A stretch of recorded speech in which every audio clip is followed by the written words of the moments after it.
What's up, you guys? Steve here with another stimulus check and stimulus package update as of today, October the 1st.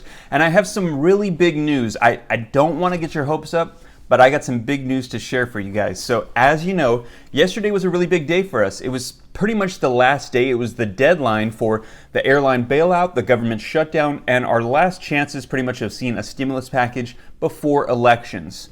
Well, yesterday, as you know, we received the unfortunate news that negotiations fell apart and it was unlikely we were going to see that stimulus package. Well, that has all changed. So apparently yesterday evening, we received word that Nancy Pelosi and the House of Representatives were going to postpone voting on any bills in an attempt to restart negotiations today, which is what has now taken place. They're going to be renegotiating on the counteroffer that was provided by Steve Mnuchin yesterday. So in this video, I'm going to get you caught up on all of the details of what we might see unfold here either today or tomorrow. And also, I have details on that counteroffer bill, which is likely what we will see roll out if we get a stimulus package. So I'm going to get you caught up on all the details in this video. And if you like that, if you do me a quick favor, it'll just take a second. Smash that like button. I would appreciate it. YouTube channel success is pretty much based on interaction. So when you smash the like button and leave comments, it helps out my channel. Thank you so much. And also, if you'd like to stay up to date on everything rolling out, be sure to hit the subscribe button and turn on the notification bell so that way as soon as I roll out this information, you can get it right away. And it's rolling out almost every day on a daily basis like a soap opera drama.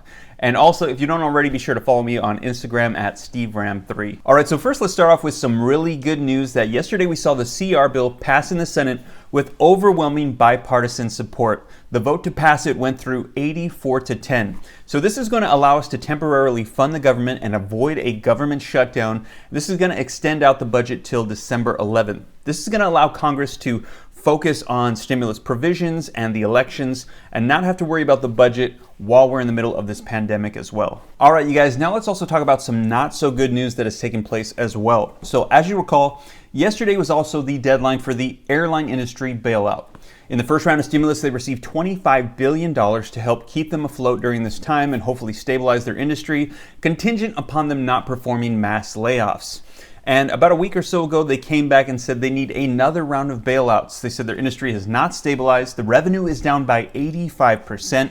And if they didn't get another bailout of an additional $25 billion, they were going to have to lay off tens of thousands of people in mass layoffs. Well, yesterday we did not see the stimulus package agreement unfold. They did not receive their bailout money. And today we have received word that American Airlines has laid off 19,000 employees. United Airlines is going to be doing 13,000 layoffs. And additionally, in addition to that, in a separate industries, just an additional insult to injury, but not related, we also received word that Disney is going to be laying off 28,000 park workers as well. So a lot of layoffs taking place, and let's hope that some form of stimulus rolls out and maybe some of those jobs can be recovered. All right, you guys, so now let's talk about the good news, but please don't get your hopes up.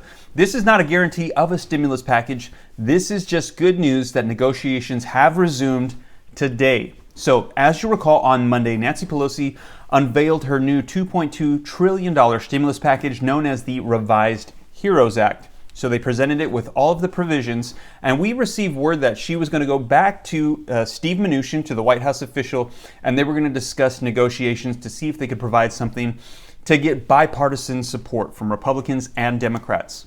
Well, it was reported that Steve Mnuchin was going to put a counteroffer together and present it to Nancy Pelosi on Wednesday, yesterday. So that unfolded. They got together and he presented his counteroffer. And we were expecting to hear one of two results. The first one, which is what we were hoping for, was that he would present the counteroffer to Nancy Pelosi. She would think it was agreeable and acceptable. They would emerge from their discussions and announce that the House of Representatives would move forward with voting on this counteroffer, and this would likely then have bipartisan support from Republicans and Democrats and would be the next stimulus package that we would see unfold. Or we would see the second option roll out, which is what we saw yesterday, was that Steve Mnuchin would then present this counteroffer to Nancy Pelosi, and she would say it was not acceptable, agreeable, she could not negotiate on it.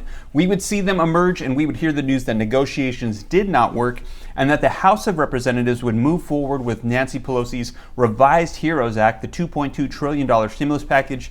They would vote on it, but it does not have bipartisan support. Republicans do not support that bill. They think it's too expensive and has too many provisions to things that are not related to the pandemic, and that it would likely get passed in the House and then moved on to the Senate.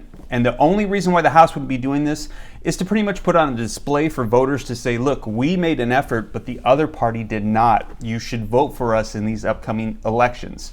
So that's pretty much what we saw unfold, and it was not the best news to report. Well, yesterday evening, we heard another announcement roll out that the House of Representatives would be postponing any votes on any bills because there was a change of heart.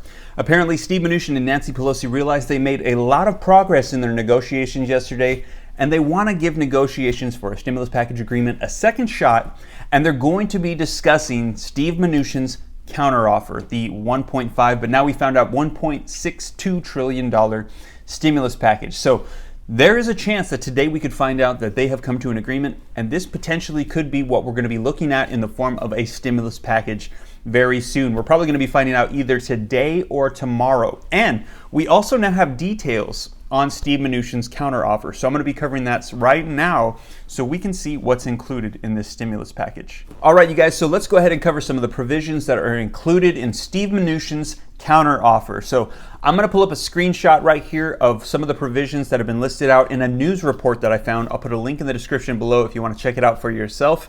As I mentioned, this is a $1.62 trillion relief proposal, and included in it is $250 billion in state and local government aid. This is going down from what the Democrats wanted to see in the form of about, I think it was $450 billion in Nancy Pelosi's revised HEROES Act. Additionally, there's going to be $400 of weekly federal unemployment benefits. So in Nancy Pelosi's, it had $600. Now Steve Mnuchin is countering at $400 per week. And this is going to go through till the end of the year. And I think it's going to be a similar timeline. I think this is just 1 week short of what Nancy Pelosi had proposed as well. I'll pull up a calendar and get some more detail on this in following videos. Also, there's going to be $75 billion for coronavirus testing and tracing, $20 billion for airlines, $60 billion for rental and mortgage assistance. So if something goes through, it looks like there will be rental and mortgage assistance. We keep seeing this now proposed. $160 billion for the Paycheck Protection Program for forgivable loans for small businesses. And we have received word that Steve Mnuchin said that if he and Nancy Pelosi come to an agreement on a stimulus package, you can rest assured that there will be another round of stimulus checks, and it will look similar to what we saw in the first round. So you guys, as I mentioned, we're going to be hearing about this probably either today or tomorrow. Negotiations have resumed, and they're talking at this very moment. So as soon as we get word as what's going to be unfolding here, know that I will be sure to share it here on the channel. And so if you guys like that, if you could do me a favor, once again, it'll just take a second, smash the like button if you haven't already. I would appreciate it. Thank you so much. And if you'd like to be notified as soon as I upload those videos about what is taking place, be sure to smash the subscribe button and turn on the notification bell so that way you can get that video right away. Also, again, if you don't already, be sure to follow me on Instagram at SteveRam3. And if you might be interested in something positive and encouraging during this time, a group of us get together on Facebook at teachjesus.app and do Bible studies on Thursday evenings at 7:30 Pacific Standard Time. Just an invitation if you might be interested, link in the description below. And also if you might be interested in some fashionable, modest women's clothing, be sure to check out my wife's website at www.nayaellaboutique.com, link in the description below. Well, you guys, I hope this reaches you well. I'll be sure to keep you up to date as information rolls out today. Take care. God bless. This is Steve.